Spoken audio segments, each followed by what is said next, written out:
Thank you very, very much. Wow. And thank you, Dana. Thank you, Kid Rock, sometimes referred to as Bob. And thank you, Lee, right from the beginning. Thank you very much. What a talent. What a beautiful, beautiful song. Thank you.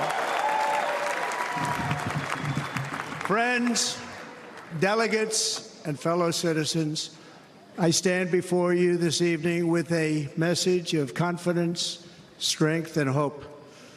4 months from now, we will have an incredible victory, and we will begin the 4 greatest years in the history of our country.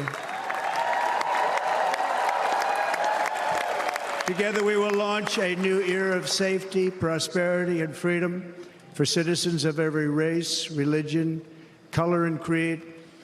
The discord and division in our society must be healed. We must heal it quickly. As Americans, we are bound together by a single fate and a shared destiny. We rise together or we fall apart. I am running to be president for all of America, not half of America, because there is no victory in winning for half of America. So tonight, with faith and devotion, I proudly accept your nomination for President of the United States. Thank you.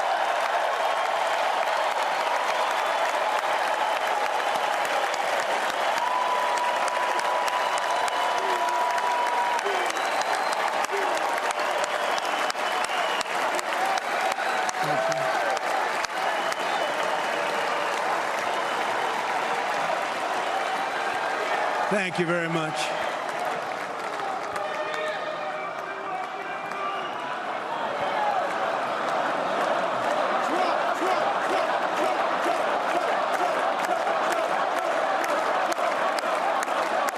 Thank you very much. And we will do it right. We're going to do it right. Let me begin this evening by expressing my gratitude to the American people for your outpouring of love and support following the assassination attempt at my rally on Saturday.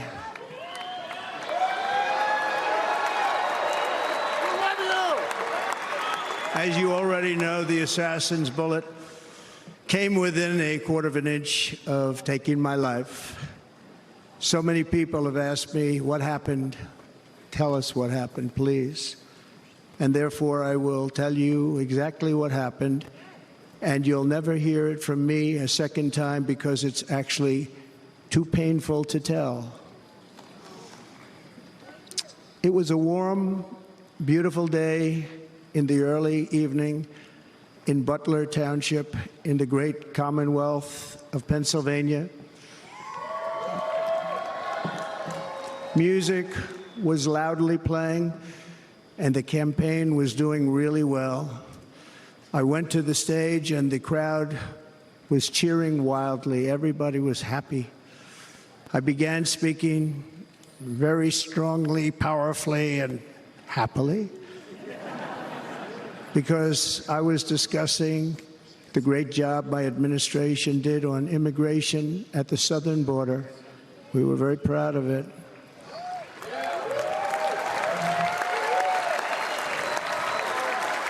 Behind me and to the right was a large screen that was displaying a chart of border crossings under my leadership.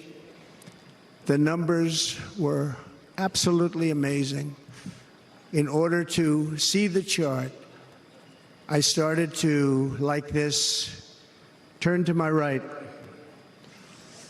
and was ready to begin a little bit further turn, which I'm very lucky I didn't do, when I heard a loud whizzing sound and felt something hit me really, really hard on my right ear. I said to myself, wow, what was that? It can only be a bullet. and moved my right hand to my ear, brought it down. My hand was covered with blood, just absolutely blood all over the place. I immediately knew it was very serious, that we were under attack, and in one movement proceeded to drop to the ground. Bullets were continuing to fly as very brave Secret Service agents rushed to the stage, and they really did. They rushed to the stage.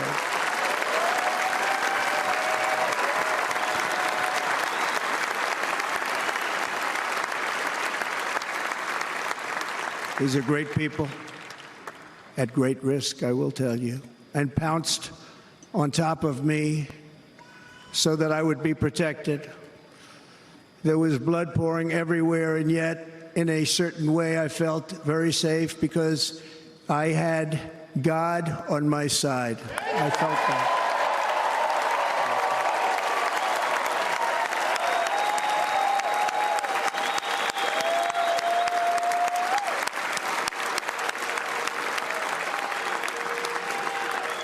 The amazing thing is that prior to the shot, if I had not moved my head at that very last instant, the assassin's bullet would have perfectly hit its mark, and I would not be here tonight. We would not be together.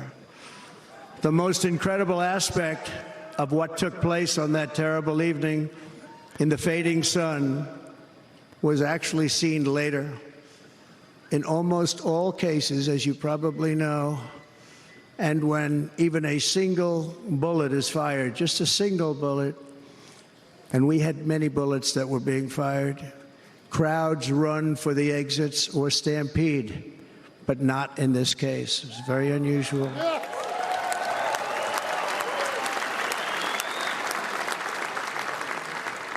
This massive crowd of tens of thousands of people stood by and didn't move an inch.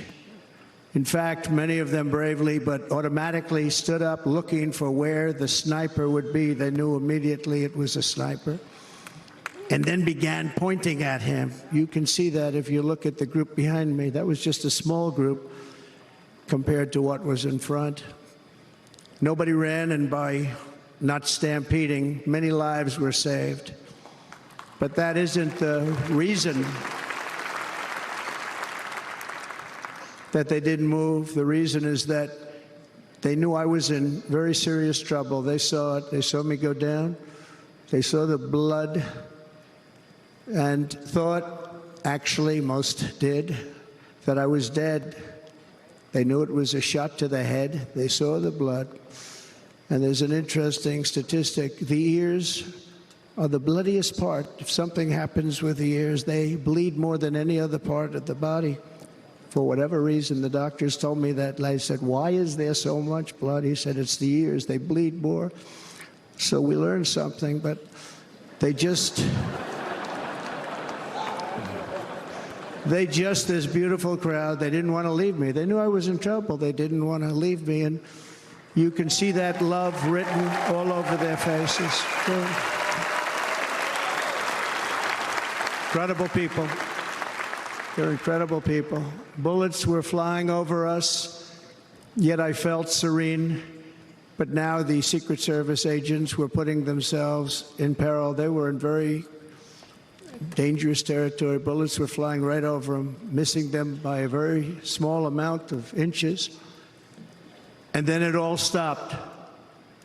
Our Secret Service sniper, from a much greater distance and with only one bullet used, took the assassin's life, took him out.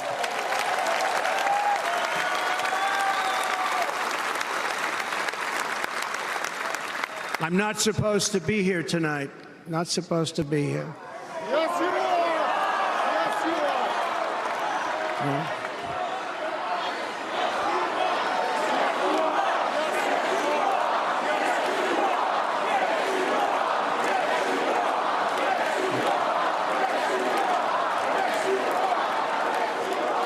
Thank you. But I'm not. And I'll tell you, I stand before you in this arena only by the grace of Almighty God.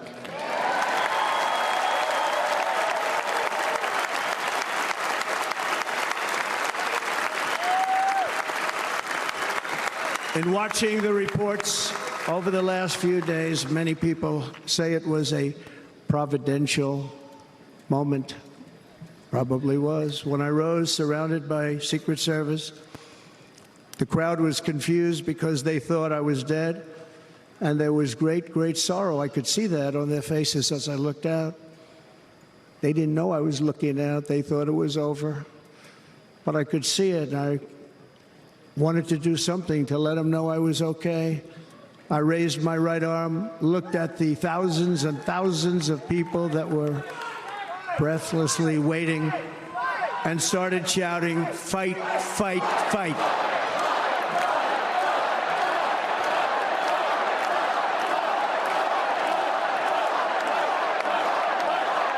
Thank you. Once my clenched fist went up, and it was high into the air. You've all seen that. The crowd realized I was okay and roared with pride for our country like no crowd I have ever heard before. Never heard anything like it. For the rest of my life, I will be grateful for the love shown by that giant audience of patriots that stood bravely on that fateful evening in Pennsylvania. Tragically, the shooter claimed the life of one of our fellow Americans, Corey Comparator. Unbelievable person, everybody tells me. Unbelievable. And seriously wounded. Two other great warriors, spoke to them today. David Dutch and James Copenhaver, two great people. I also spoke to all three families of these tremendous people. Our love and prayers are with them, and always will be. We're never going to forget them. They came for a great rally. They were serious Trumpsters, I want to tell you. They were serious Trumpsters, and still are. But Corey, unfortunately, we have to use the past tense. He was incredible. He was a highly respected former fire chief, respected by everybody. Was accompanied by his wife, Helen, incredible woman. I spoke to her today, devastated, and two precious daughters. He lost his life selflessly acting as a human shield to protect them from flying bullets. He went right over the top of them and was hit. What a fine man he was.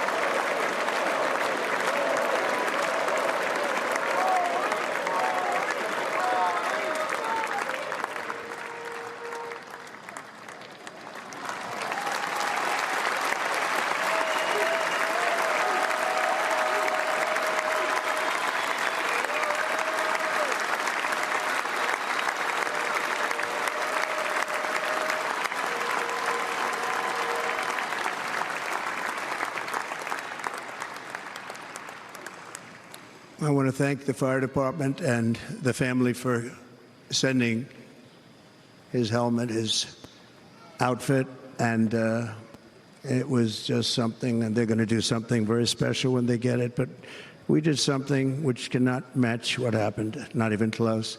But I am very proud to say that over the past few days, we've raised $6.3 million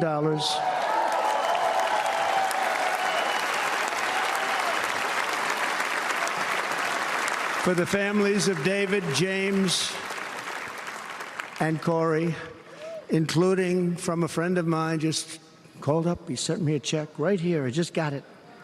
$1 million from Dan Newland. Thank you, Dan. And again, when speaking to the family, I told them, I said, well, I'm going to be sending you a lot of money, but it can't compensate. They all said the same thing. You're right, sir. We appreciate so much what you're doing, but nothing can take the place in the case of Corey. And the other two, by the way, they were very, very seriously injured, but now they're doing very well. They're going to be okay. They're going to be doing very well.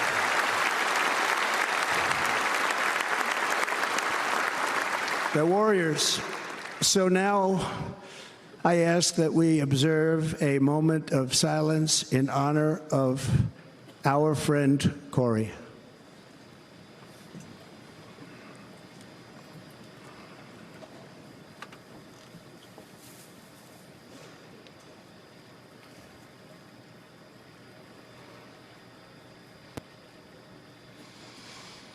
There is no greater love than to lay down one's life for others. This is the spirit that forged America in her darkest hours, and this is the love that will lead America back to the summit of human achievement and greatness. This is what we need. Despite such a heinous attack, we unite this evening more determined than ever. I am more determined than ever, and so are you. So is everybody in this room.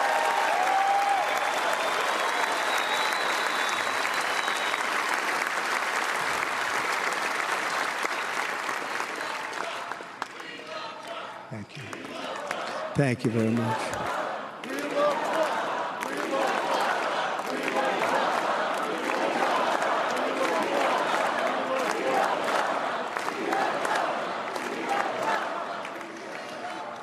Our resolve is unbroken and our purpose is unchanged to deliver a government that serves the American people better than ever before.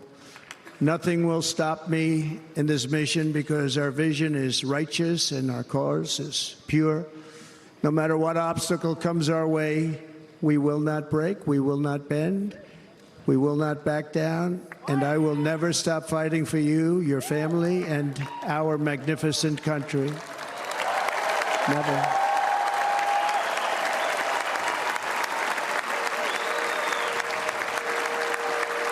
And everything I have to give with all of the energy and fight in my heart and soul, I pledge to our nation tonight. Thank you very much. I pledge that to our nation.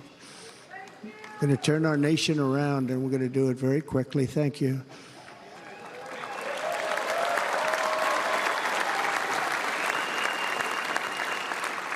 This election should be about the issues facing our country and how to make America successful, safe, free, and great again.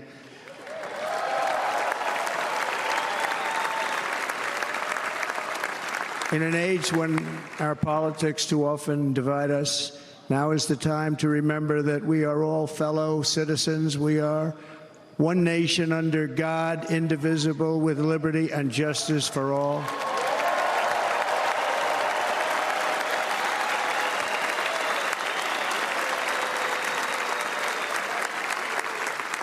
And we must not criminalize dissent or demonize political disagreement, which is what's been happening in our country lately at a level that nobody has ever seen before.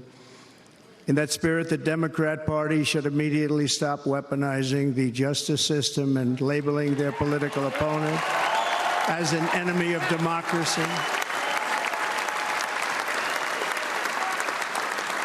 Especially since that is not true. In fact, I am the one saving democracy for the people of our country.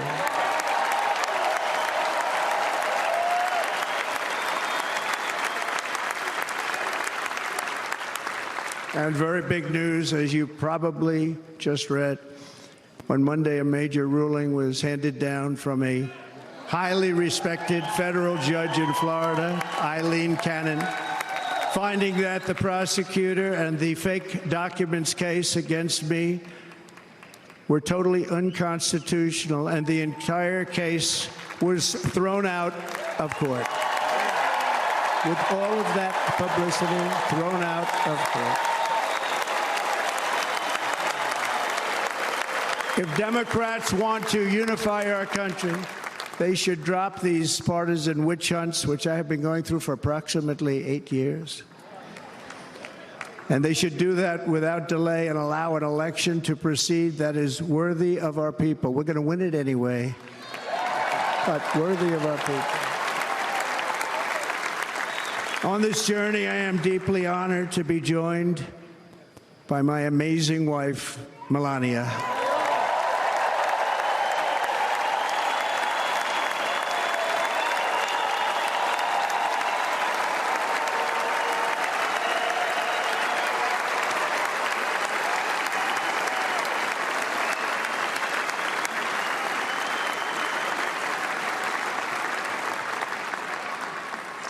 And Melania, thank you very much. You also did something really beautiful, a letter to America calling for national unity, and it really took the Republican Party by surprise. I will tell you, it was beautiful. In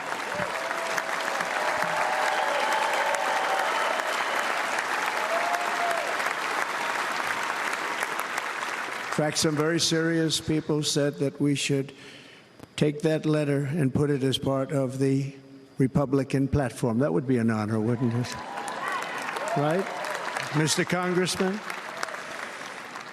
But it captivated so many, so I also want to thank my entire family for being here, Don, Kimberly, Ivanka and Jared, Eric and Lara, Tiffany and Michael, Barron. We love our Barron.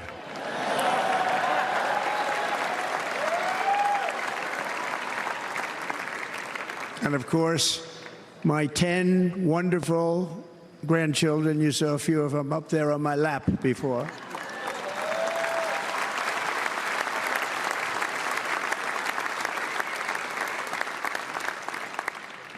And how good was Dana?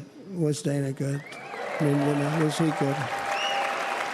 You know, he was on probably the only vacation he's had in about, maybe ever, because he works, but about 10 years with his wife, very far away. I won't tell you where, but very, very far away, beautiful place. And my people called, and he said, yeah, I won't be able to do it. This is many, many years. I promised my wife I can't do it. And they came in, they said, Dana won't be able to do it, because he was my first, second, and third choice. I said, well, you know, that's too bad, but I understand he's away, and it's good. It's good for him. And that was it. About 30 minutes later, she came back in, sir, Dana just called. He's going to do it. And his wife, she said, you can't turn him down. You just can't do it. You have to go. That's a good wife.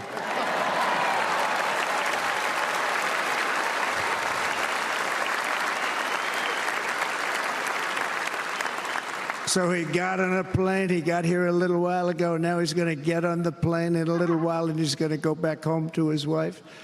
But they're great, and I just want to thank her and him and their whole family, because that's not easy. And Kid Rock, same thing. Called, he said, I want to be a part of it. I want to be a part, because, you know, Kid does his great song, Big, Big Monster song. I had no idea. You know, he became a friend of mine over the last 10 years. And he's amazing. Everyone loves him. I didn't even know how big he was. You know, he has rallies, 35, 40,000 people he gets every time he goes out. I think he's making so much money, he doesn't know what the hell to do with it. You want to know? And then we have my other friend, and I've known him so long, and we took that song, and it was a big success, but we made that. I saw a chart of great songs to America. That was #1 on the chart recently, #1. So that's Lee Greenwood, a very special, beautiful person. He's a beautiful man. But they all wanted to be here. They called. And how about the Hulkster? How good was he? Is he? Where is he? Boy, oh boy.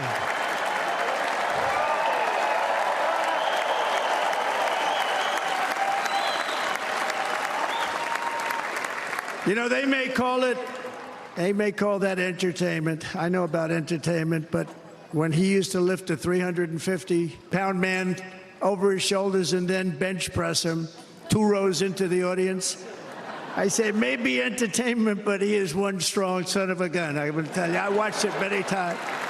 There aren't a lot of entertainers that can do that, right? You were fantastic. Thank you very much. Followed by Eric. What was that all about? Boy, that was good. I didn't want to really come up here. But he was so great, and he's such a good young man. He went through a lot of trouble, and Don last night was incredible. They went through so much trouble. They got subpoenaed more than any people probably in the history of the United States. Every week they get another subpoena from the Democrats, crazy Nancy Pelosi, the whole thing, just boom, boom, boom. They've got to stop that because they're destroying our country. We have to work on making America great again, not on beating people. And we won. We beat them and all. We beat them on the impeachments. We beat them on indictments. We beat them. But the time that you have to spend, if they would devote that genius to helping our country, we'd have a much stronger and better country.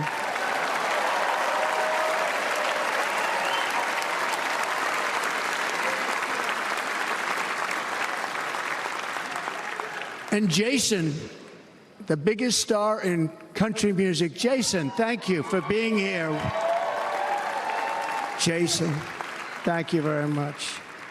Jason Aldean, he's good. I like his wife even better, by the way. She's here. Thank you, Jason. But I'm thrilled to have a new friend and partner fighting by my side. The next Vice President of the United States, the current Senator from Ohio, J.D. Vance, and his incredible wife, Usha.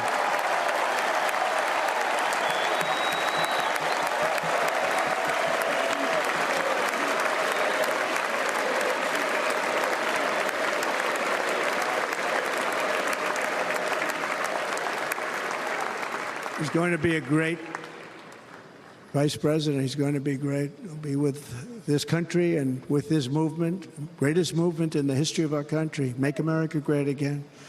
When they criticize it, they say, we're going to try and stop MAGA. I said, MAGA is Make America Great Again. What are you going to stop? There's nothing to stop. Then they say, oh, that's right. It's very tough to fight it. And all of the people that did try and fight it have failed. But he's going to be with us for a long time, and it was an honor to select him. Great, great student at Yale. His wife was a great student at Yale. They met at Yale. These are two smart people. So, J.D., you're going to be doing this for a long time. Enjoy the ride.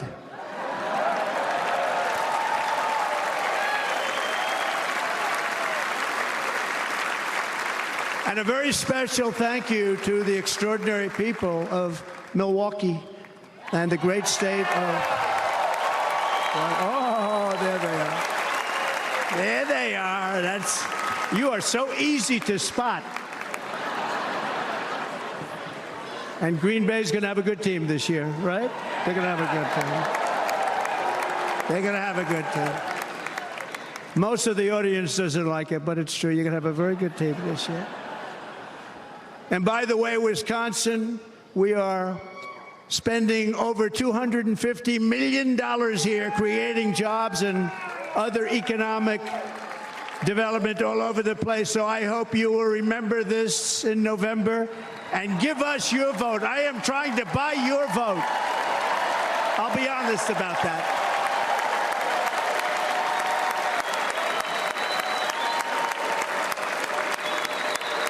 And I promise we will make Wisconsin great again. We're going to make it. Thank you, Mr. Governor. Thank you very much. Thank you. I'm here tonight to lay out a vision for the whole nation, to every citizen, whether you're a young or old man or woman, Democrat, Republican, or independent, black or white, Asian or Hispanic. I extend to you a hand of loyalty and of friendship. Together we will lead America to new heights of greatness like the world has never seen before. We were right there in the first term. We got hit with COVID. We did a great job. Nobody knew what it was, but nobody's ever seen an economy pre-COVID. And then we handed over a stock market that was substantially higher than just prior to COVID.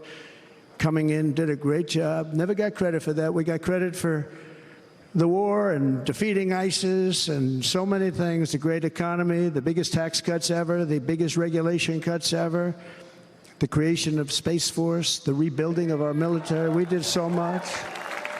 We did so much. Right to try. Right to try is a big deal. We got right to try. They were trying to get that for 52 years. Somebody's terminally ill. And hopefully there's nobody in this audience, but it does happen a lot. They're terminally ill and they can't use our new space-age drugs and other things that we are way ahead. We have the greatest doctors in the world, the greatest laboratories in the world, and you can't do it. They've been trying to get that approved for 52 years. Wasn't that easy? The insurance companies didn't want to do it. They didn't want the risk. The labs didn't want to do it because if it didn't work, people are pretty far down the line toward death. They didn't want to do it. The doctors didn't want to have it on their records, so I got everybody into an office. 52 years they tried. Sounds simple, but it's not. And I got them to agree that somebody that needs it will, instead of going to Asia or Europe or someplace, or if you have no money, going home and dying, just die. We got them to sign an agreement, agree to it, where they're not going to sue anybody. They're going to get all of this stuff. They're going to get it really fast. And what's happened is we're saving thousands and thousands of lives. It's incredible. Right to try. It's a great feeling. Under our leadership, the United States will be respected again. No nation will question our power. No enemy will doubt our might. Our borders will be totally secure. Our economy will soar. We will return law and order to our streets, patriotism to our schools, and importantly, we will restore peace, stability, and harmony all throughout the world. But to achieve this future, we must first rescue our nation from failed and even incompetent leadership. We have totally incompetent leadership. This will be the most important election in the history of our country. Under the current administration, we are indeed a nation in decline. We have an inflation crisis that is making life unaffordable, ravaging the incomes of working and low-income families, and crushing, just simply crushing our people like never before. They've never seen anything like it. We also have an illegal immigration crisis, and it's taking place right now as we sit here in this beautiful arena. It's a massive invasion at our southern border that has spread misery, crime, poverty, disease, and destruction to communities all across our land. Nobody's ever seen anything like it. Then there's an international crisis, the likes of which the world has seldom been part of. Nobody can believe what's happening. War is now raging in Europe, in the Middle East. A growing specter of conflict hangs over Taiwan, Korea, the Philippines, and all of Asia. And our planet is teetering on the edge of World War III. And this will be a war like no other war because of weaponry. The weapons are no longer army tanks going back and forth shooting at each other. These weapons are obliteration. It's time for a change. This administration can't come close to solving the problems. We're dealing with very tough, very fierce people. They're fierce people. And we don't have fierce people. We have people that are a lot less than fierce, except when it comes to cheating on elections and a couple of other things. Then they're fierce. Then they're fierce. So tonight, I make this pledge to the great people of America. I will end the devastating inflation crisis immediately, bring down interest rates, and lower the cost of energy. We will drill, baby, drill.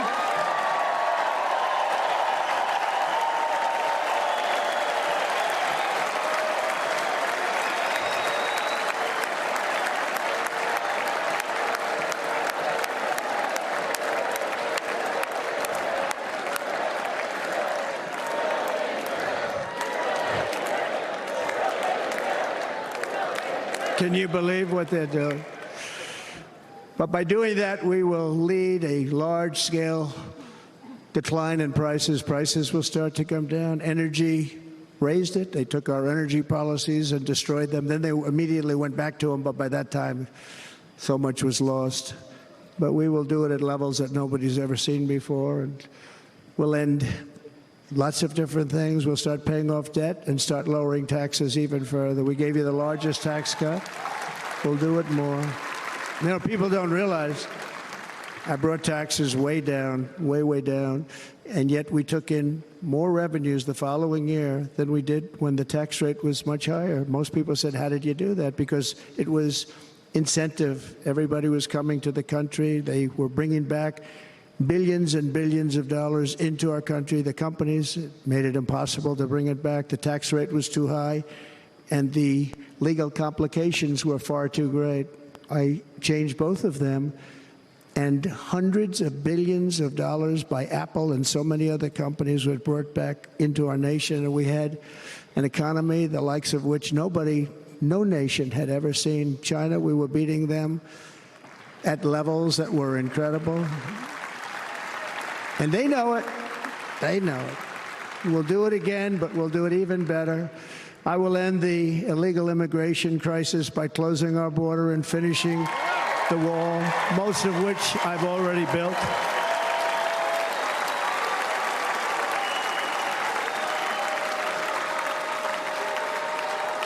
On the wall, we were dealing with a very difficult Congress, and I said, oh, that's okay, we won't go to Congress. I call it an invasion.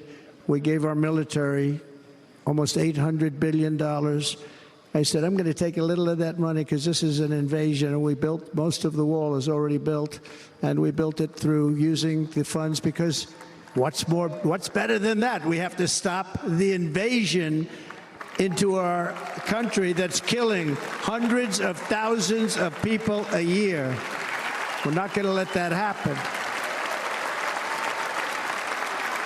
I will end every single international crisis that the current administration has created, including the horrible war with Russia and Ukraine, which would have never happened if I was president, and the war caused by the attack on Israel, which would have never happened if I was president. Iran was broke. Iran had no money. Now Iran has $250 billion. They made it all over the last 2.5 years. They were broke.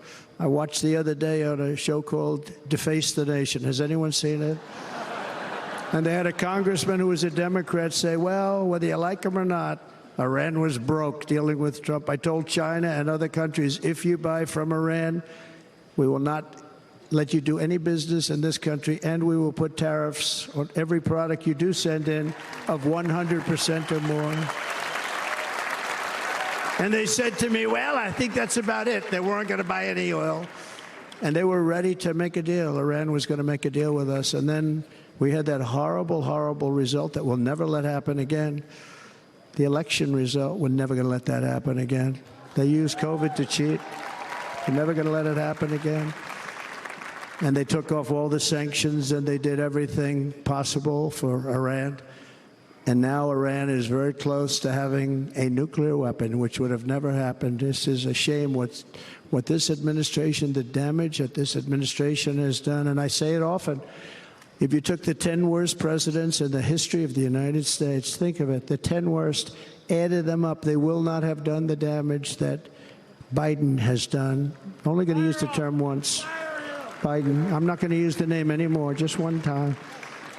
The damage that he's done to this country is unthinkable. It's unthinkable. Together we will restore vision, strength, competence, and we're going to have a thing called common sense making most of our decisions, actually. It's all common sense. Just a few short years ago, under my presidency, we had the most secure border and best economy in the history of our country, in the history of the world. We had the greatest economy in the history of the world. We had never done anything like it. We were beating every country, including China, by leaps and bounds. Nobody had seen anything like it. We had no inflation. Soaring incomes were going. Nobody can believe it. You can't believe what happened 4 years ago is happening now in reverse. And the world was at peace. Inflation has been a killer for our country. No matter what you make it, it doesn't matter because inflation is eating you alive. People that were putting away money, they were making great wages, the highest they've ever made, but they were putting away a lot of money. Now they are just being destroyed. They're not putting away anything. They're barely living. They're going into savings accounts. They're taking out their money to live because of inflation. Inflation, remember, it's called a country buster. You can go back to Germany from 100 years ago. You can go back to any country that suffered great inflation. We've suffered the worst inflation we've ever had. But go back and see what's happened to those countries. We've had the worst inflation we've ever had under this person. But in less than 4 years, our opponents have turned incredible success into unparalleled tragedy and failure. It's been a tremendous failure. Today, our cities are flooded with illegal aliens. Americans are being squeezed out of the labor force and their jobs are taken. And by the way, you know who's taking the jobs that are created? 107% of those jobs are taken by illegal aliens. And you know who's being hurt the most by millions of people pouring into our country? The black population and the Hispanic population, because they're taking the jobs from our black population, our Hispanic population, and they're also taking them from unions. The unions are suffering because of it. Thank you. Thank you. I like you too. Thank you very much. Inflation has wiped out the life savings of our citizens and forced the middle class into a state of depression and despair. That's what it is. It's despair and depression. We cannot and will not let this continue. Less than 4 years ago, we were a great nation, and we will soon be a great nation again. We're going to be a great nation again.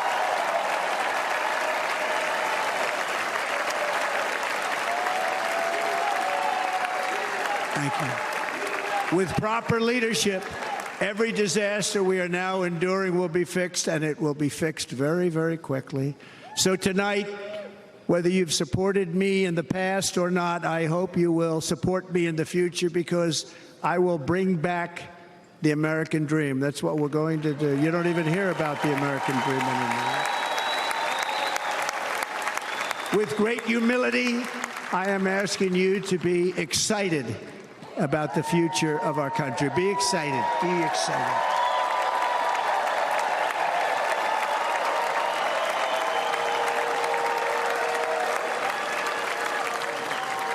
And by the way, the news reports, look at all of those big networks. Look at them. They're all here. But every one of them has said this could be the most organized, best run, and most enthusiastic convention of either party that they have ever seen. Every single one.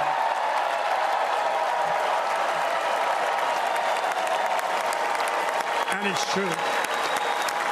It's true. And there's love in the room. There's great love in the room.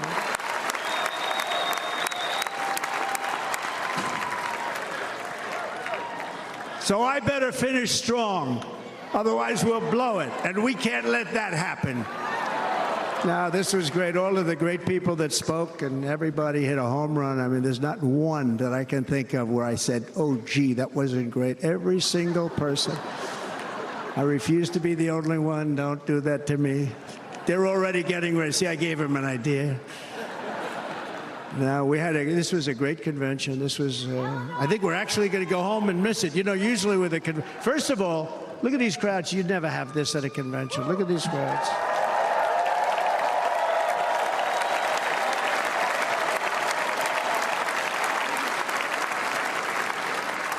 Love. It's about love. This week, the entire Republican Party has formally adopted an agenda for America's renewal, and you saw that agenda.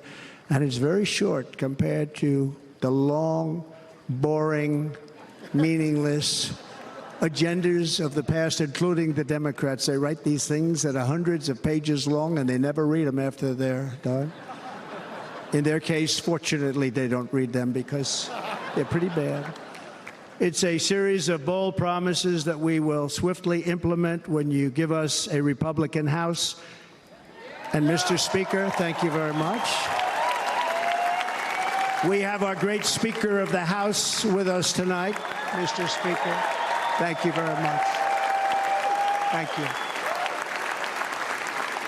A Republican Senate, we have many senators here, and send me back to our beautiful White House just a few short months from now. We're talking about just months. It can't come fast enough. We have to get it done. First, we must get economic relief to our citizens. Starting on day one, we will drive down prices and make America affordable again. We have to make it affordable. It's not affordable. People can't live like this. Under this administration, our current administration, groceries are up 57%, gasoline is up 60 and 70%, mortgage rates have quadrupled. And the fact is, it doesn't matter what they are because you can't get the money anywhere. You can't buy houses. Young people can't get any financing to buy a house. The total household costs have increased an average of $28,000 per family under this administration. Republicans have a plan to bring down prices and bring them down very, very rapidly. By slashing energy costs, we will in turn reduce the cost of transportation, manufacturing, and all household goods. So much starts with energy. And remember, we have more liquid gold under our feet than any other country by far. We are a nation that has the opportunity to make an absolute fortune with its energy. We have it, and China doesn't. Under the Trump administration, just 3.5 years ago, we were energy independent. But soon, we will actually be better than that. We will be energy dominant and supply not only ourselves, but we will supply the rest of the world with numbers that nobody has ever seen, and we will reduce our debt, $36 trillion. We will start reducing that, and we will also reduce your taxes still further. Next, and by the way, they want to raise your taxes 4 times, think of it. And all my life, I grew up watching politicians. I always loved politics. I guess I was on the other side. I'd watch and they were always talking about, we will give you a tax cut. We will give you a tax cut. My whole life I was watching, I will give you a tax cut, right, Mr. Congressman? That's all they talked about. This is the only administration that said, we're going to raise your taxes by 4 times what you're paying now, and people are supposed to vote for them? I've never heard it. You're paying too much. We're going to reduce your taxes still further. We gave you the biggest one, as I said. We're going to give you more, and it's going to lead to tremendous growth. We want growth in our country. That's what's going to pay off our debt.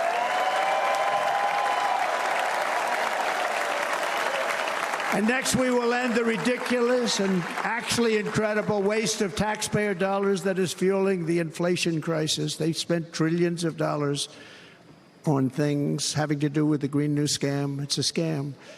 And that's caused tremendous inflationary pressures in addition to the cost of energy. And all of the trillions of dollars that are sitting there not yet spent, we will redirect that money for important projects like roads, bridges, dams, and we will not allow it to be spent on meaningless Green New Scam ideas.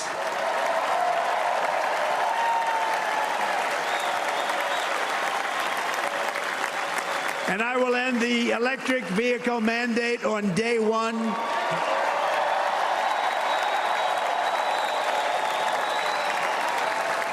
Thereby saving the U.S. auto industry from complete obliteration, which is happening right now, and saving U.S. customers thousands and thousands of dollars per car.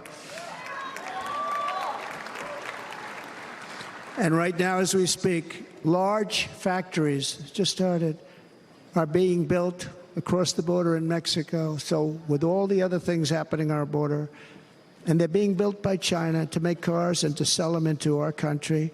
No tax, no anything. The United Auto Workers ought to be ashamed for allowing this to happen. And the leader of the United Auto Workers should be fired immediately. And every single auto worker, union and non-union, should be voting for Donald Trump, because we're going to bring back car manufacturing, and we're going to bring it back fast.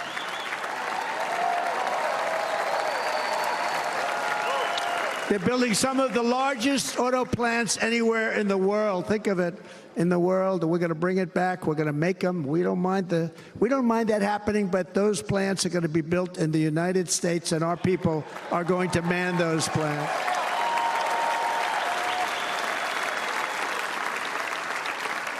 And if they don't agree with us, we'll put a tariff of approximately 100 to 200% on each car, and they will be unsellable in the United States.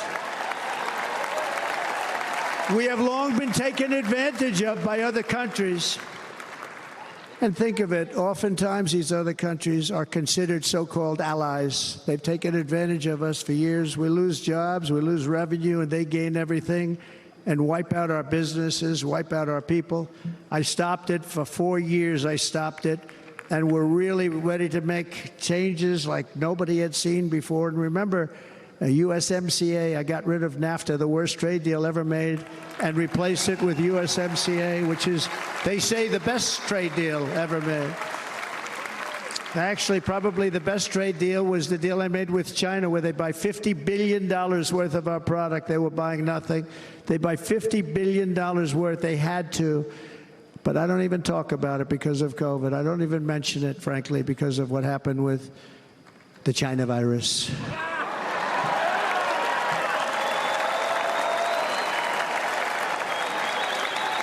We will not let countries come in, take our jobs, and plunder our nation. They come and do that. They plunder our nation. The way they will sell their product in America is to build it in America. Very simple. Build it in America and only in America.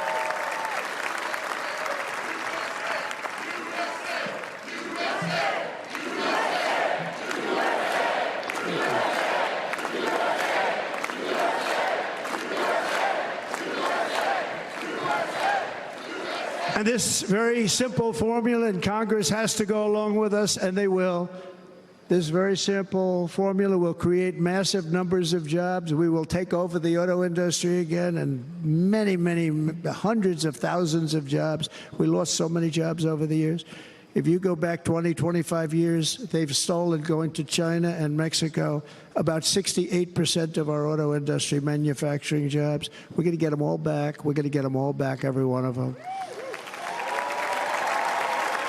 At the center of our plan for economic relief are massive tax cuts for workers that include something else that's turned out to be very popular, actually. Here it's very popular, in this building and all those hotels that I saw that are so nice. I'm staying in a nice one. It's called no tax on tips. No tax on tips. No tax on tips.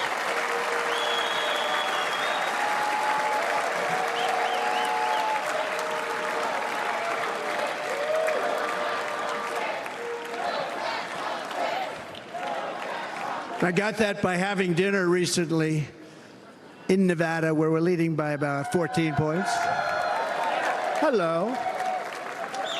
I'll see you there very soon, everybody. And we're having dinner at a beautiful restaurant in the Trump building on the Strip, and it's a great building, and the waitress comes over. How's everything going? A really nice person. How's everything? Oh, sir, it's so tough. The government's after me all the time on tips, tips, tips. I said, well, they give you cash. Would they be able to find him? She said, actually, and I didn't know this, she said, very little cash is given. It's all put right on the check.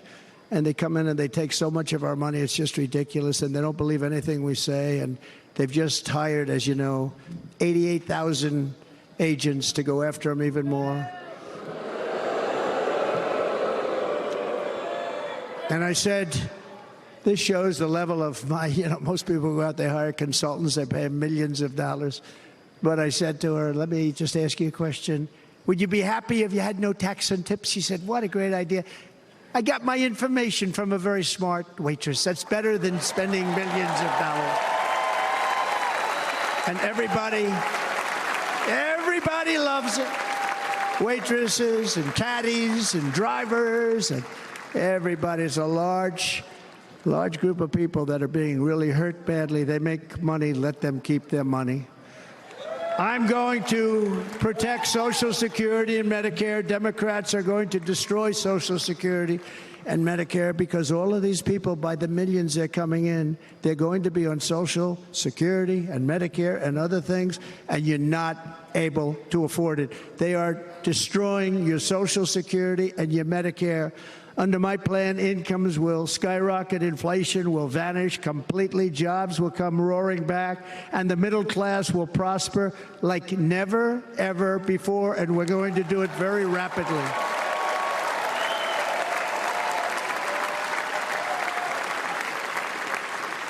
But no hope or dream we have for America can succeed unless we stop the illegal immigrant invasion, the worst that's ever been seen anywhere in the world. There's never been an invasion like this anywhere. Third world countries would fight with sticks and stones not to let this happen. The invasion at our southern border, we will stop it, and we will stop it quickly. You heard Tom Homan yesterday. Tom Homan, put him in charge and just sit back and watch. Brandon Judd, the Border Patrol, he's incredible. These guys, you know, they really, their job is a lot easier if they don't have to do anything, but they want to. They're patriots. Brandon Judd, Border Patrol, ICE. ICE goes out. You have to see what ICE does with MS-13. You have these are probably the worst gang, and ICE goes in there. And I know a lot of people in these rows here, and they're very tough people, but they don't want to do this job. They'll go into a pack of MS-13 killers. They're the worst, probably the worst gangs in the world. And we have thousands of them. I moved thousands and thousands out in my 4 years. We moved them out, and it was a pleasure. But ICE would go right into a pack of these killers, and you see fists flying, you see everything flying, and then they take them. They put them in a paddy wagon. They take them back, and they get them out of our country. And the other countries weren't accepting them back, and I called up, and I said, tell them that we're not giving them economic aid anymore. And the next day, I got calls from all of these countries that were terminated. Billions of dollars we spend on economic aid to countries that does us, frankly, no good. And the next day, I was called by everybody. I couldn't take all the calls. Sir, what's the problem? I said, you won't take your killers back that you sent in caravans into America. You won't take them back. Well, sir, if you'd like us to, we would give very serious consideration to doing that. And within 24 hours, they were being taken back. For years and years, when I first came in, they said President Obama tried to get him to go back, and they wouldn't accept him. They'd put planes on the runway so you couldn't leave the plane. They'd close the road so you couldn't take the buses. They'd all have to turn back. As soon as I said no more economic aid of any kind to any country that does that, they called back and they said, sir, it would be our great honor to take MS-13. We love them very much. We love them very much, sir. We'll take them back. At the heart of the Republican platform is our pledge to end this border nightmare and fully restore the sacred and sovereign borders of the United States of America, and we're going to do that on day one.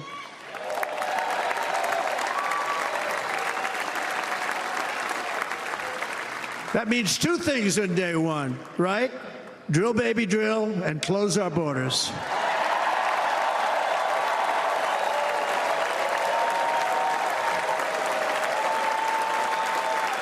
And by the way, and I think everybody, as a Republican, as a patriot in this room, and most Democrats, we want people to come into our country, but they have to come into our country legally.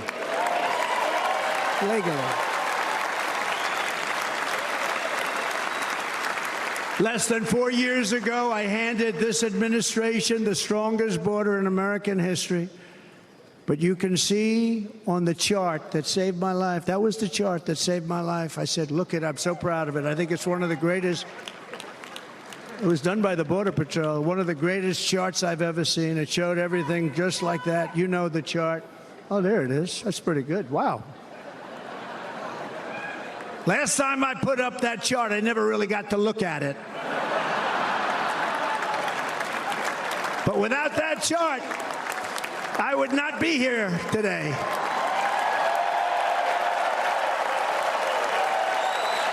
Never got to look at it.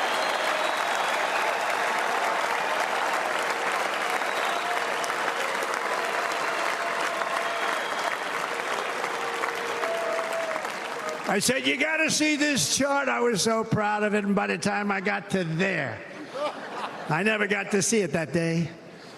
But I'm seeing it now, and I was very proud. If you look at the arrow on the bottom, that's the lowest level, the one on the bottom, heavy red arrow.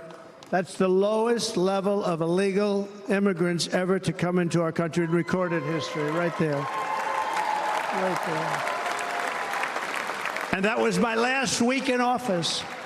And then you see what happened after I left. Look at the rest. And if you go out a little bit further, it's getting to be a little bit old, but I love it anyway, right? But you can go much higher with those numbers. Look what happened right after that. The invasion began. We had the opposite. We stopped the invasion, but the invasion that we stopped was peanuts by comparison to what happened after I left. Look at what happened after I left. They took over our country. We ended all catch and release. We shut down asylum fraud. We stopped human trafficking and forged historic agreements to keep illegal aliens on foreign soil. We want them to stay on their soil. Under the Trump administration, if you came in illegally, you were apprehended immediately and you were deported. You went right back. The current administration terminated every single one of those great Trump policies that I put in place to seal the border. I wanted a sealed border. Again, come in, but come in legally. You know how unfair it is? So many people, hundreds of thousands of people, have been working for years to come into our country. And now they see these people pour into our country at levels that are unprecedented. It's so unfair. And we're not going to do it. We're not going to stand for it. They suspended wall construction, ended remain in Mexico. We had a policy, remain in Mexico. You think that was easy to get from the Mexican government? But I said, you must give it to us. If you don't give it to us, there will be repercussions. And they gave it to us, but not easy. Canceled our Safe Third agreements, demolished Title 42, implemented nationwide catch and release. That's catch and release, where we catch them and release them into our country. We catch them and release them into Mexico. There's a slight difference. And took 93, this is the previous administration, 93 executive actions to throw open our border to the world. The entire world is pouring into our country because of this very foolish administration. The greatest invasion in history is taking place right here in our country. They are coming in from every corner of the earth, not just from South America, but from Africa, Asia, the Middle East. They're coming from everywhere. They're coming at levels that we've never seen before. It is an invasion indeed, and this administration does absolutely nothing to stop them. They're coming from prisons. They're coming from jails. They're coming from mental institutions and insane asylums. You know, the press is always on me because I say this. Has anyone seen Silence of the Lambs? The late, great Hannibal Lecter. He'd love to have you for dinner. That's insane asylums. They're emptying out their insane asylums. And terrorists are coming in at numbers that we've never seen before. Bad things are going to happen. Meanwhile, our crime rate is going up, while crime statistics all over the world are going down, because they're taking their criminals and they're putting them into our country. A certain country, and I happen to like the president of that country very much, but he's been getting great publicity because he's a wonderful shepherd of the country. He says how well the country's doing because their crime rate is down. And he said he's training all of these rough people. They're rough, rough, rough.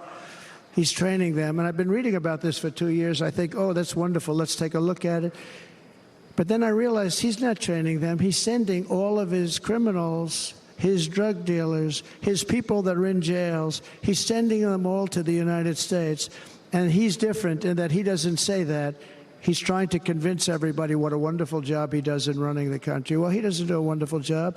And by the way, if I ran one of the countries, many countries, many countries from all over, I would be worse than any of them. I would have had the place totally emptied out already.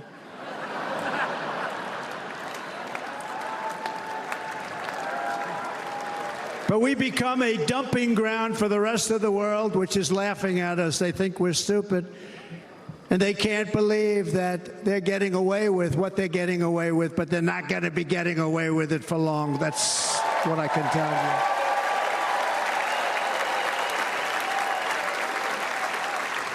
you. In Venezuela, Caracas, high crime, Caracas, Venezuela, really a dangerous place, but not anymore.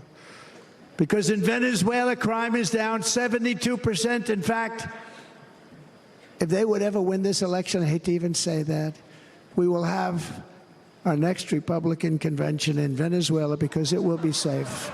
Our cities will be so unsafe, we won't be able. We will not be able to have it there. In El Salvador, murders are down by 70%. Why are they down? Now, he would have you convinced that because he's trained murderers to be wonderful people. No. They're down because they're sending their murderers to the United States of America. This is going to be very bad.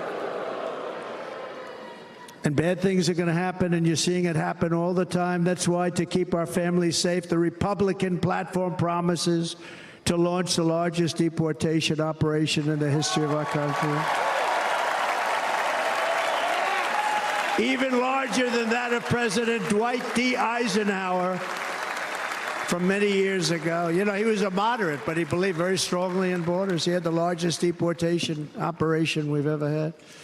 Just recently, I spoke to the grieving mother of Jocelyn Nungary, a wonderful woman, a precious 12-year-old girl from Houston who last month was tied up, assaulted, and strangled to death after walking to the convenience store just a block away from her house. Her body was dumped near the side of the road in a shallow creek, found by some onlookers who couldn't believe what they had witnessed.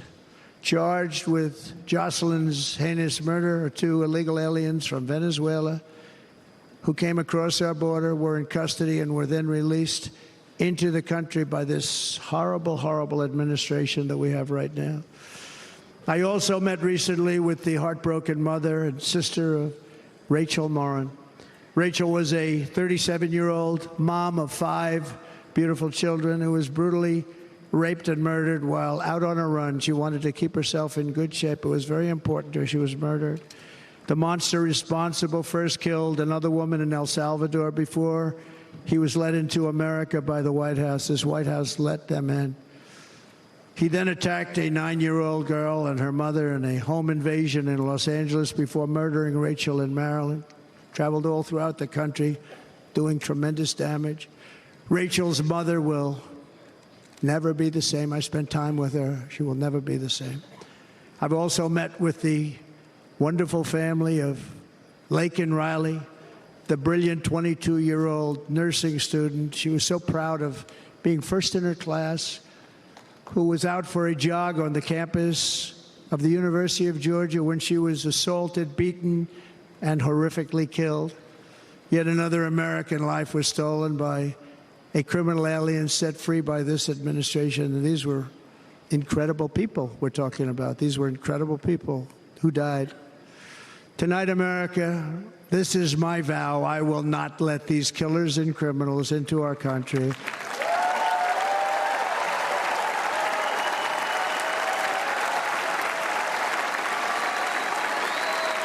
I will keep our sons and daughters safe.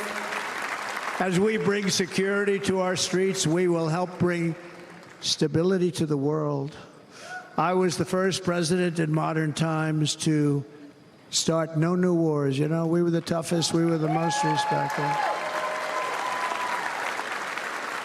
And you saw this.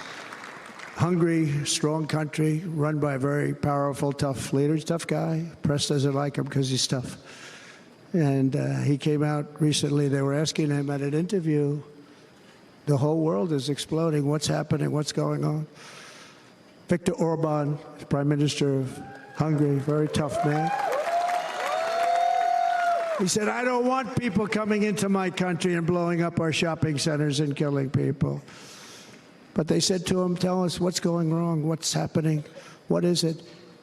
He said, there's only one way you're going to solve it. You got to bring President Trump back to the United States because he kept everybody at bay. He used a word I wouldn't use because I can't use that word, because you'd say it was braggadocious. The press would say he was a braggart. I'm not a braggart. But Viktor Orban said it. He said Russia was afraid of him. China was afraid of him. Everybody was afraid of him. Nothing was going to happen. The whole world was at peace. And now the world is blowing up around us. All of these things that you read about were not going to happen. Under President Bush, Russia invaded Georgia. Under President Obama, Russia took Crimea. Under the current administration, Russia is after all of Ukraine. Under President Trump, Russia took nothing.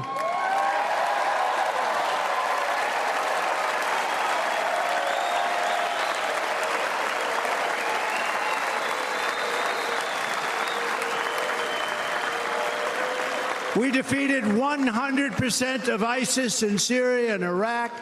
Something that was said to take 5 years, sir. It'll take 5 years, sir. We did it in a matter of a couple of months. We have a great military. Our military is not woke. It's just some of the fools on top that are woke.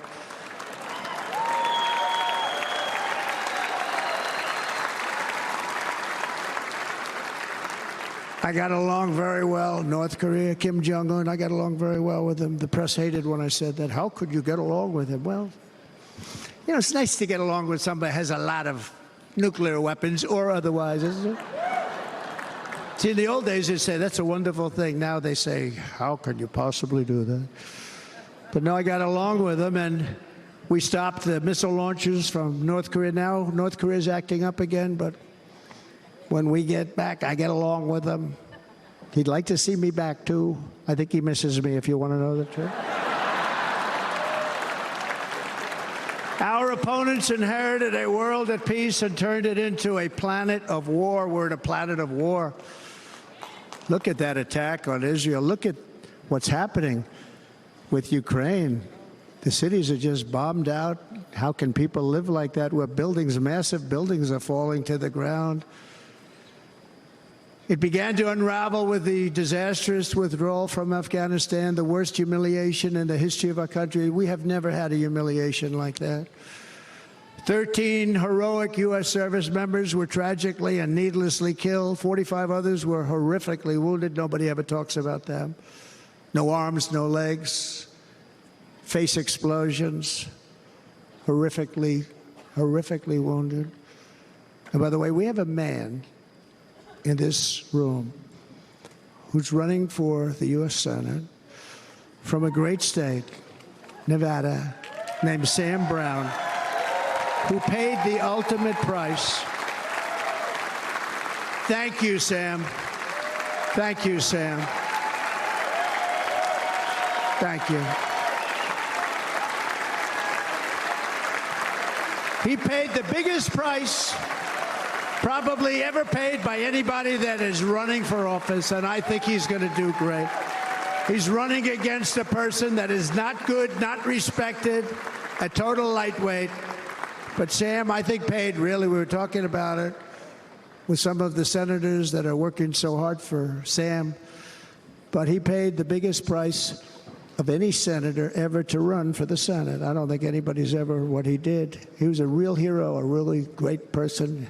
And he's running, and I hope that everybody gets out and votes for Sam Brown.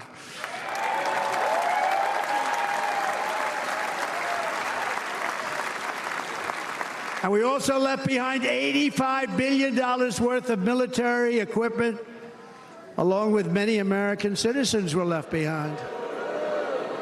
Many, many American citizens, emboldened by that disaster. Russia invaded Ukraine. They saw this group of people that were incompetent. We took the soldiers out first. No, we're going to take the soldiers out second. If they would have followed my plan, we had a great plan. But the plan only kicked in if they did everything perfectly. And they weren't doing things perfectly, so we said it doesn't kick in. You know, 18 months in Afghanistan, we didn't have one, so they were killing them left and right, snipers. And I spoke to the head of the Taliban. You've heard this story. Abdul, still there, still the head of the Taliban. The press got on me. Why would you speak to him? I said, because that's where the killing is. I don't have to speak to somebody that has nothing to do with it. And I told him, don't ever do that. Don't ever do that again. Don't ever, ever do that again. You've got to stop. Because during the Obama administration, many great people and soldiers, but a lot of soldiers were being killed from long distance. I said, if you keep doing that, you're going to be hit harder than anybody's ever been hit by a country before.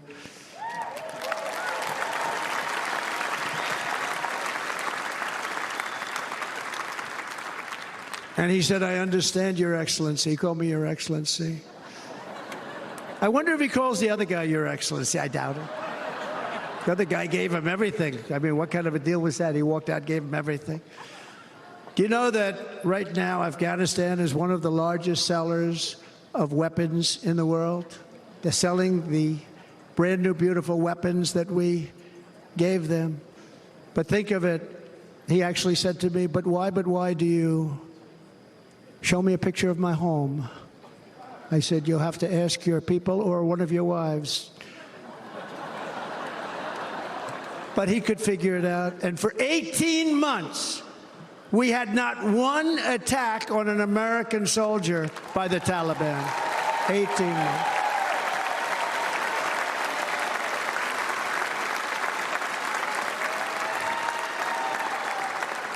And then we had that horrible day where soldiers were killed. I was not there because of a ridiculous election. But we had that horrible attack.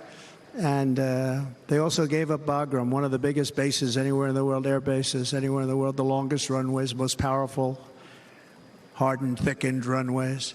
We gave it up. And I liked it not because of Afghanistan. I liked it because of China. It's 1 hour away from where China makes their nuclear weapons. And you know who has it now? China has it now. We were keeping that.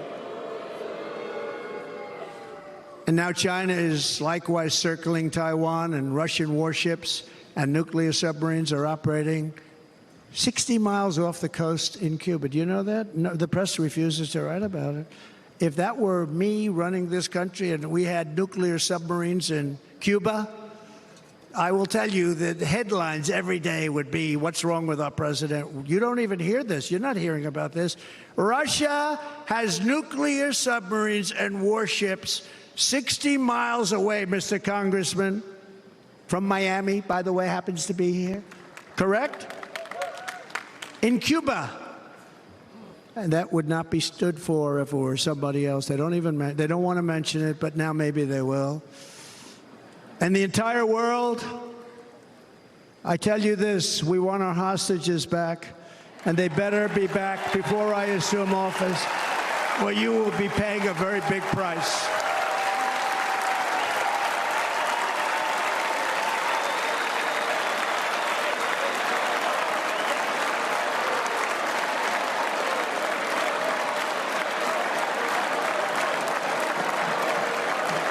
With our victory in November, the years of war, weakness, and chaos will be over. I don't have wars. I had no wars other than ISIS, which I defeated, but that was a war that was started. We had no wars. I could stop wars with a telephone call. I could stop wars with just a telephone call. If properly stated, it would never start. We will replenish our military and build an Iron Dome missile defense system to ensure that no enemy can strike our homeland. And this great Iron Dome will be built entirely in the USA. We're going to build it in the USA. And Wisconsin,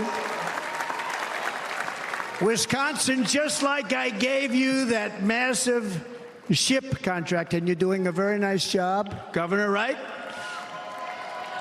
Thank you, Governor. And they're doing a great job. In fact, I had a little design change, and we gave them a tremendous for essentially what we used to call destroyers. These are now the most beautiful. They look like yachts. I said, we have to take the bow, and we have to make it a little nicer and a little point at the top instead of a flat nose.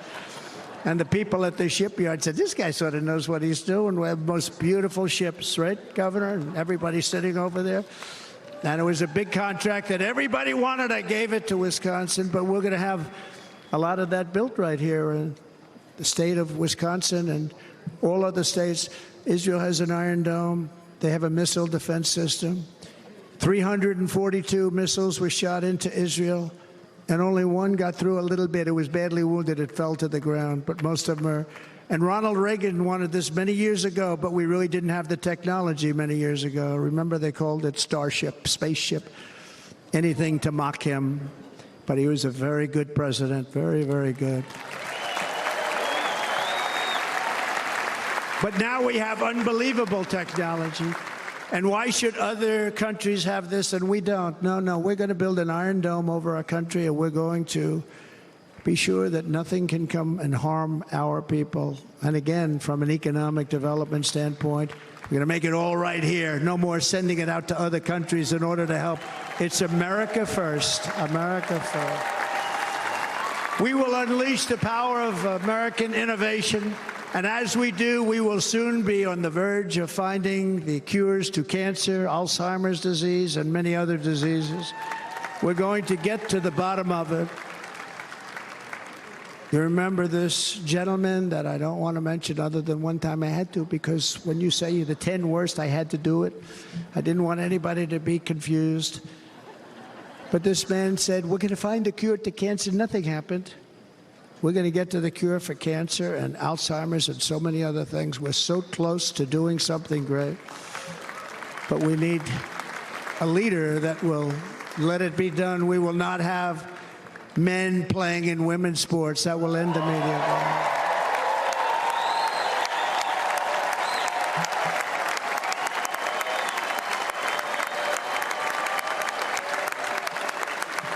And we will restore and renovate our nation's once great cities, making them safe, clean, and beautiful again.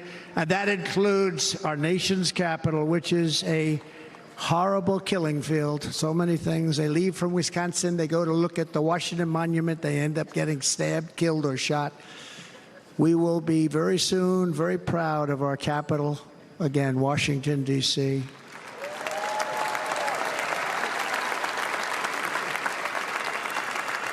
America is on the cusp of a new golden age, but we will have the courage to seize it. We're going to take it. We're going to make it a current. We're going to bring this into a golden age like never seen before. Remember this, China wants to do it. Japan wants to do it. All of these countries want to do it. We have to produce massive amounts of energy if we're going to produce the new. If you look at some of the things that have been done and some of the things that we're going to do, but AI needs literally twice the electricity that's available now in our country. Can you imagine? But instead, we're spending places where they recharge electric cars. They built 8 chargers at a certain location toward the Midwest. 8 chargers for $9 billion. Think of them as a tank for filling up your gas. Think of it. They spent $9 billion on 8 chargers, 3 of which didn't work. And if you were going to do this all over our country, this crazy electric mandate, if you're going to do this all, and by the way, I'm all for electric. They have their application. But if somebody wants to buy a gas-powered car, gasoline-powered car, or a hybrid, they're going to be able to do it. And we're going to make that change on day 1.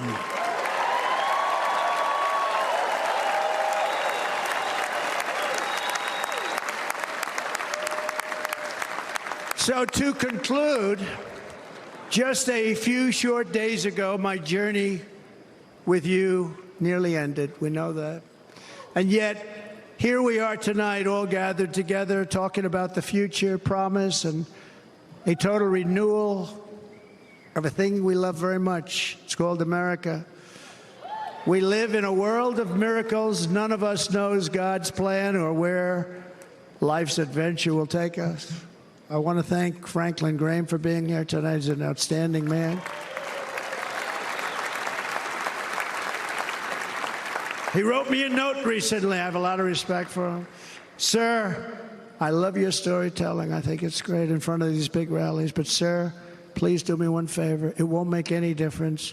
Please don't use any foul language. I was a little embarrassed. I said, he said, it won't make any difference. Actually, it does. The story's not quite as good, but I've been very good. The story is not quite as good, to be honest. I've got to have a little talk with Franklin, but he was great. He's a great gentleman. His father was so incredible, Billy Graham. My father used to love taking me to see Billy Graham. My father would take me to see Billy Graham at Yankee Stadium. He had the biggest rallies you've ever seen. He was a good rally guy, too. But he'd get up, and he was a fantastic guy. My father loved Billy Graham. But I love Franklin Graham. I think Franklin's been fantastic, and I'm working so hard to adhere to his note to me. I'm working hard on it, Franklin. But if the events of last Saturday make anything clear, it is that every single moment we have on earth is a gift from God.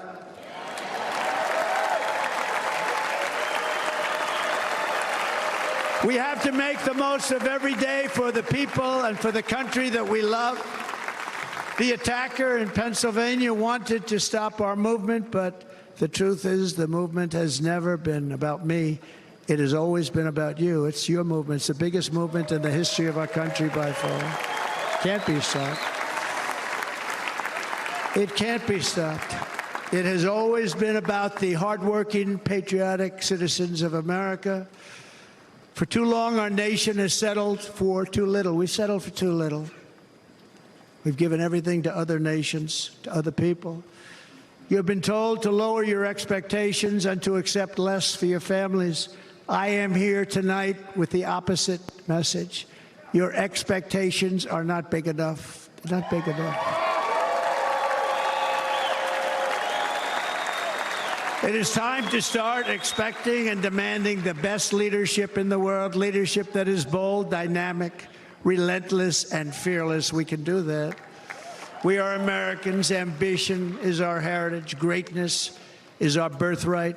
But as long as our energies are spent fighting each other, our destiny will remain out of reach, and that's not acceptable.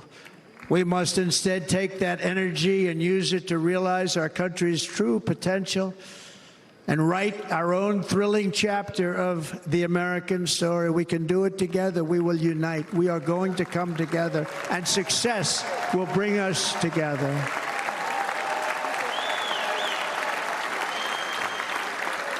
It is a story of love, sacrifice, and so many other things. And remember the word, devotion. It's unmatched devotion. Our American ancestors crossed the Delaware, survived the icy winter at Valley Forge, and defeated a mighty empire to establish our cherished republic. They fought so hard, they lost so many. They pushed thousands and thousands of miles across a dangerous frontier, taming the wilderness to build a life and a magnificent home for their family. They packed their families into covered wagons, trekked across hazardous trails, scaled towering mountains, and braved rivers and rapids to stake their claim on the wide-open, new, and very beautiful frontier. When our way of life was threatened, American patriots marched onto the battlefield, raced into enemy strongholds, and stared down death and stared down those enemies to keep alive the flame of freedom. At Yorktown, Gettysburg, and Midway, they joined the roll call of immortal heroes. So many heroes, so many great, great people. And we have to cherish those people. We can't forget those people. We have to cherish those people.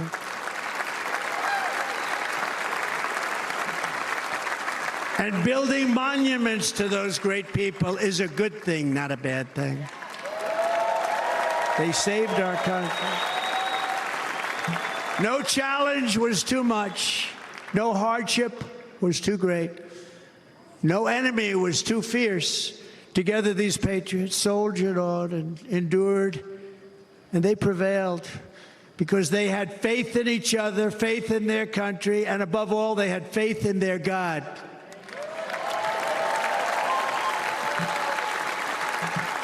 Just like our ancestors, we must now come together, rise above past differences. Any disagreements have to be put aside and go forward united as one people, one nation, pledging allegiance to one great, beautiful, I think it's so beautiful, American flag. Tonight I ask for your partnership, for your support, and I am humbly asking for your vote. I want your vote.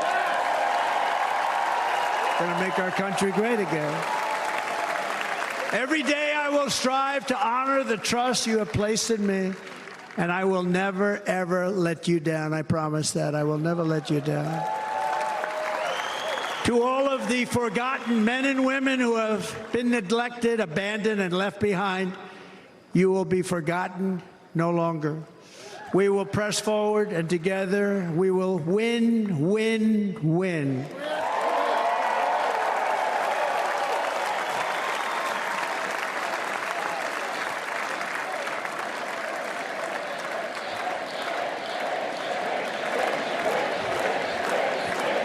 Win, win, win, win, win, win.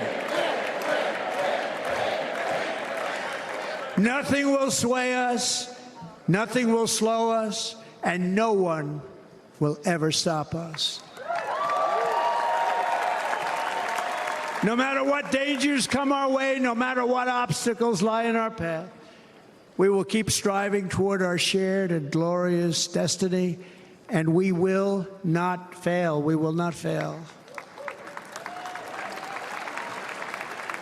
Together, we will save this country, we will restore the republic, and we will usher in the rich and wonderful tomorrows that our people so truly deserve. America's future will be bigger, better, bolder, brighter, happier, stronger, freer, greater, and more united than ever before.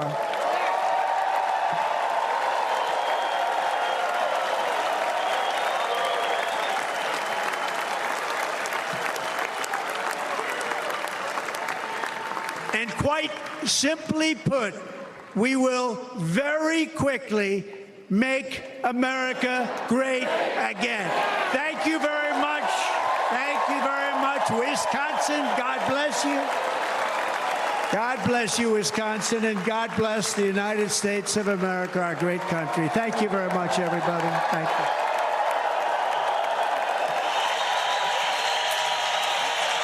President Trump addressing the